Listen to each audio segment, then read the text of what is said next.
Hey guys, welcome back to our channel. నా channel first time visit చేస్తున్నట్టయితే like చేయండి, share చేయండి, comment చేయండి and subscribe follow more then. Today recipe వచ్చేసి chicken recipe అనమాట. Chicken recipe ఎలా చేసుకోవాలో నేనైతే చెప్తున్నాను గైస్.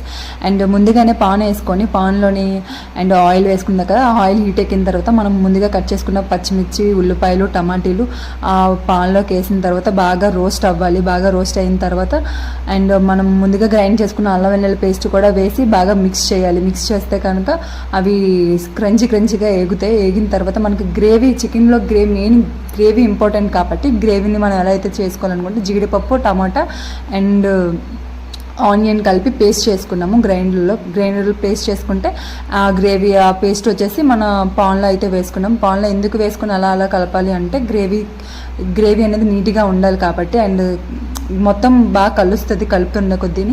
అండ్ అలా మిక్స్ చేస్తే అండ్ ఉప్పు కారం కూడా వేయాలి. ఉప్పు కారం వేసిన తర్వాత కూడా అలా కలుపుతూనే ఉండాలి. ఎందుకంటే ఒక దగ్గర ఉప్పు ఉంటుంది, ఒక్కొక్క దగ్గర ఉప్పు ఉండదు. సరిగ్గా కలపకపోతే అండ్ మనం బాగా కలుపుకున్నామంటే కర్రీ మాత్రం చాలా టేస్టీగా వస్తుంది. చూస్తున్నారు కదా మా అమ్మ వాళ్ళు ఎలా అయితే చేస్తున్నారో బాగా చేశారనమాట. మనం ముందుగానే కడిగి పెట్టుకుంటాం కదా చికెన్, ఆ చికెన్ ఏమో గ్రేవీలో వేసేస్తున్నాము. గ్రేవీలో వేసిన తర్వాత చికెన్ కూడా బాగా కలుపుతూ ఉండాలి. 5 kgs చికెన్ కాబట్టి బేషన్లో.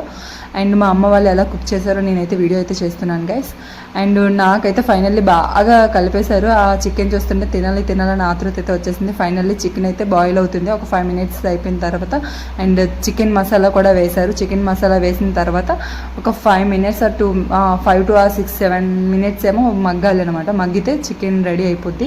అండ్ ఫైనల్లీ చికెన్ కర్రీ అయితే రెడీ అయిపోతుంది గైస్. మీకు కనుక నచ్చినట్లయితే లైక్ చేయండి, షేర్ చేయండి, కామెంట్ చేయండి గైస్. అండ్ ఇలానే మరొన్న వీడియోస్ అయితే మేము ముందుకు వచ్చేస్తా గైస్. Love you all.